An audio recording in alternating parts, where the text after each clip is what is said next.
belajar dan pembelajaran. Memahami tentang dasar dan konsep teori belajar Bruner. Kita mungkin sepakat dengan pernyataan, selama kita hidup, maka selama itu kita masih belajar. Apalagi jika kita yang berprofesi sebagai mahasiswa, calon guru atau guru, maka kata belajar ini semakin tidak ada akhirnya. Teori belajar pada dasarnya semua sudah kita lakukan, tetapi kita tidak sadar bahwa yang kita lakukan sebenarnya sudah ada teorinya. Untuk itu, coba kita memahami tentang dasar dan konsep teori belajar. 1. Tahap-tahap dalam proses belajar mengajar. Menurut Bruner, dalam proses belajar mengajar mempunyai 3 tahap, yaitu 1. Tahap informasi.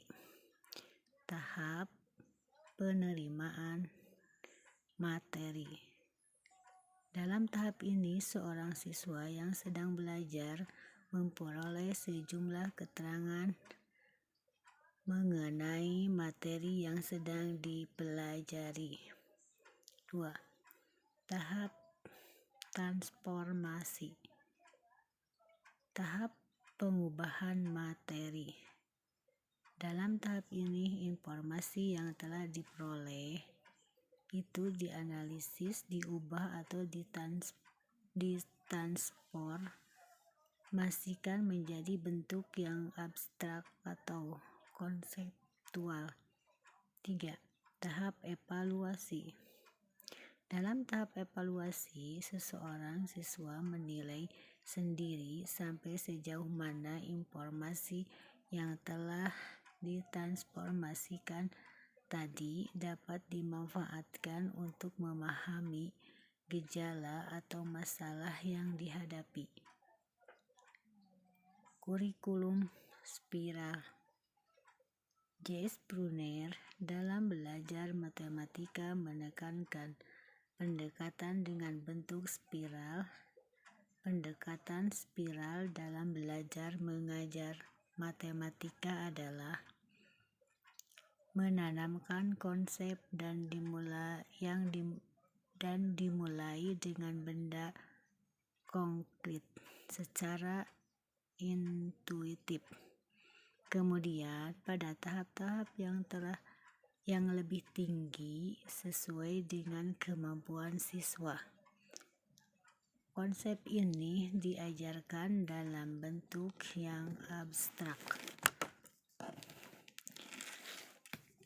Dengan menggunakan notasi yang lebih umum dipakai dalam matematika. Penggunaan konsep Bruner dimulai dari cara intuitif ke analisis, dari eksplorasi ke penguasaan. Misalnya, jika ingin menunjukkan angka 3 supaya menunjukkan sebuah himpunan dengan 3 anggotanya. Contoh, himpunan 3 buah mangga untuk menanamkan pengertian 3 diberikan 3. Contoh himpunan mangga. 3 gambar mangga sama dengan 3 mangga.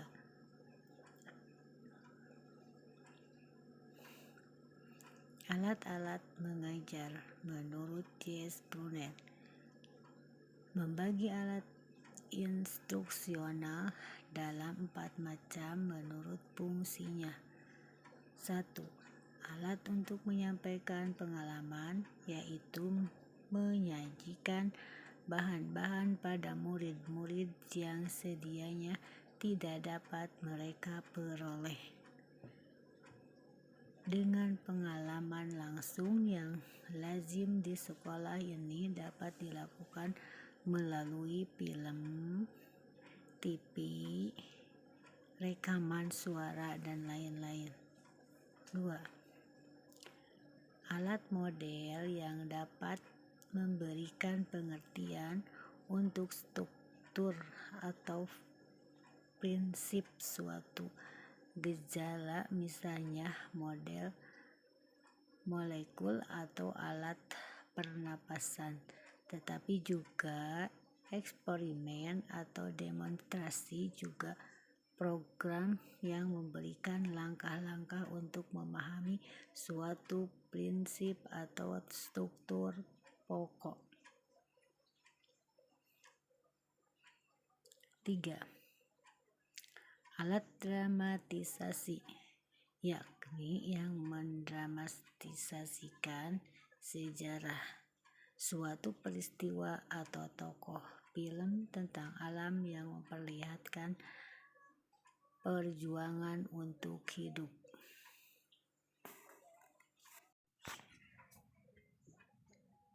Alat dramatisasi, yakni yang mendramatisasikan sejarah suatu peristiwa atau tokoh film tentang alam yang memperlihatkan perjuangan untuk hidup. Untuk memberi pengertian tentang suatu ide atau gejala. 4. Alat automatisasi seperti